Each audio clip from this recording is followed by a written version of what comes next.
قد خلت من قبلكم سنن فسيروا في الأرض فانظروا كيف كان عاقبة المكذبين.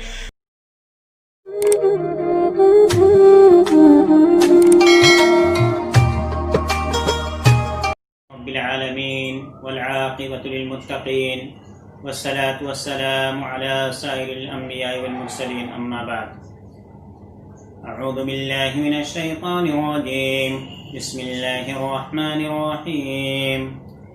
يا يحيى خذ الكتاب بقوة وآتيناه الحكم صبيا وحنانا من لدنا وزكاة وكان تقيا وبرا بوالديه ولم يكن جبارا عصيا وسلام عليه يوم ولد ويوم يموت ويوم يبعث حيا.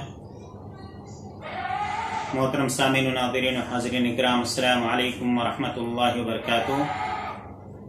اللہ رب العالمین نے حضرت یحییٰ علیہ السلام کا ذکر قرآن مجید میں 5 مقامات پر کیا ہے. سورہ آل عمران آیت نمبر 39، سورۃ الانعام آیت نمبر 85، سورہ مریم آیت نمبر 7، 12، سورۃ الانبیاء آیت نمبر 20. اللہ رب العالمین نے حضرت یحییٰ علیہ السلام کا ذکر سورہ مریم کی آیت سے 15 کے بیچ میں کرتے ہوئے اللہ رب العالمین نے فرمایا: اے زکریا، ہم نے تجھے ایک بیٹے کی خوشخبری دیتے ہیں جس کا نام یحییٰ ہوگا. ہم نے اس سے قبل اس کا کوئی ہم نام پیدا نہیں کیا. زکریا علیہ السلام کہنے لگے: اے میرے رب، میرے گھر بیٹا کیسے ہو سکتا ہے جبکہ میری بیوی بانجھ ہے اور میں شدید بڑھاپے کی حالت میں ہوں. فرشتے نے کہا: اسی حالت میں ہوگا. تیرے رب نے کہا ہے یہ کام میرے لیے بہت آسان ہے کہ میں نے اس سے قبل تجھے پیدا کیا حالانکہ تو کچھ بھی نہ تھا. زکریا علیہ السلام نے کہا: رب کریم، میرے لیے کوئی نشانی مقرر فرما دیجئے. اللہ تعالیٰ نے فرمایا: نشانی یہ ہے کہ تو 3 دن اور رات باوجود تندرست ہونے کے لوگوں سے کلام نہیں کر سکے گا. پھر وہ اپنے خصوصی کمرے عبادت سے اپنی قوم کی طرف نکلے اور انہیں اشارہ کیا کہ صبح و شام تسبیح میں مشغول رہو. اللہ رب العالمین آگے فرماتا ہے: اے یحییٰ، کتاب کو مضبوطی سے پکڑ، اور ہم نے اسے بچپن ہی میں نبوت عطا فرما دی تھی اور اپنی طرف سے شفقت و پاکیزگی مہیا فرمائی تھی.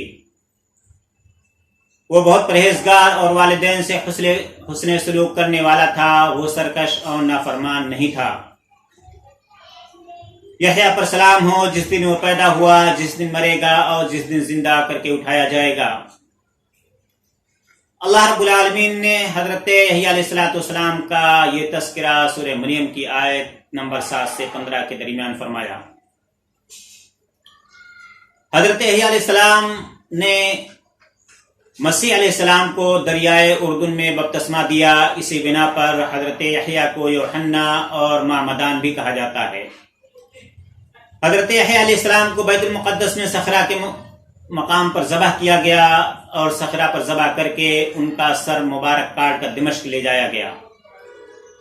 وجہ بیان کرتے ہیں کہ ان کے دور کے ایک بادشاہ نے اپنی کسی محرم لڑکی کے ساتھ شادی کرنے کا پروگرام بنایا، لیکن حضرت یحییٰ علیہ السلام نے اسے منع فرمایا. اس نے اپنے دل میں برا مانا. آخرکار جب اس نے اسی لڑکی سے شادی کر لی تو لڑکی نے بادشاہ سے حضرت یحییٰ علیہ السلام کو قتل کرنے کی اجازت حاصل کر لی. بلاخر لڑکی نے خفیہ طور پر کسی کے ہاتھوں انہیں قتل کروا دیا. قاتل نے ان کا سر اس لڑکی کے سامنے لا کر پیش کر دیا. یہ بھی کہا گیا کہ حضرت یحییٰ علیہ السلام کو دمشق میں قتل کیا گیا. اب تک دمشق کی مسجد اموی میں ان کی قبر موجود ہے. حضرت یحییٰ علیہ السلام کا ذکر قرآن عزیز میں انہی صورتوں میں آیا ہے جن میں زکریا علیہ السلام کا ذکر ہے. یہ زکریا علیہ السلام کے بیٹے اور ان کی پیغمبرانہ دعاؤں کا حاصل تھے. ان کا نام بھی اللہ تعالیٰ کا فرمودہ ہے اور ایسا نام ہے کہ اس سے قبل ان کے خاندان میں کسی کا یہ نام نہیں رکھا گیا تھا. یحییٰ علیہ السلام کی زندگی کا بہت بڑا حصہ صحرا میں بسر ہوا. وہ جنگلوں میں خلوت نشین رہتے اور درختوں کے پتے اور ٹڈیاں ان کی خوراک تھیں. اور وہیں ان پر اللہ کا کلام نازل ہوا، تب انہوں نے دریائے اردن کے نواح میں دین الہی کی منادیں شروع کر دی اور عیسیٰ علیہ السلام کے ظہور کی بشارت دینے لگے۔ لوقا کی انجیل سے بھی اس کی تائید ہوتی ہے۔ اس وقت خدا کا کلام بیابان میں زکریا کے بیٹے یوحنا یحییٰ پر اترا اور وہ یردون یعنی اردن کے سارے گرد و نواح میں جا کر گناہوں کی معافی کے لیے توبہ کے بپتسمہ استباق کی منادی کرنے لگا۔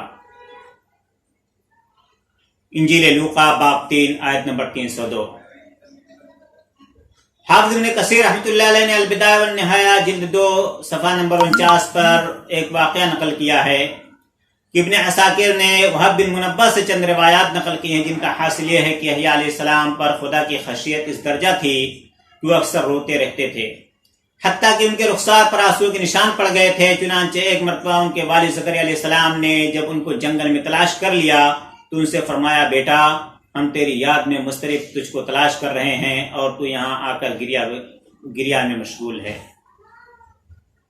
یحییٰ علیہ السلام نے اپنے والد کو جواب دیا، اے ابو جان، تم نے مجھے کو بتایا ہے کہ جنت اور جہنم کے درمیان ایسا لپودق میدان ہے جو خدا کی خشیت میں آنسو بہائے بغیر طے نہیں ہوتا اور جنت تک رسائی نہیں ہوتی۔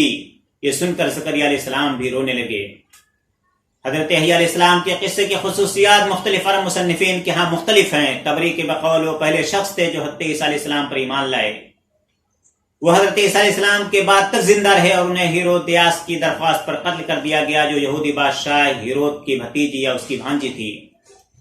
وجہ یہ ہے کہ حضرت یحییٰ نے بادشاہ کی ہیرودیاس کے ساتھ شادی سے اختلاف کیا تھا اور منع کیا تھا۔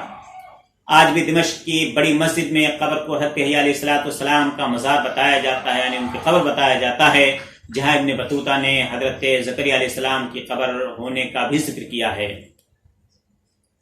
یہ تھا حضرت یحییٰ علیہ السلام جو حضرت زکریا علیہ السلام کے صاحبزادے بیٹے تھے اور ان کی دعاؤں کا ثمرہ تھے، ان کا مختصر تعارف۔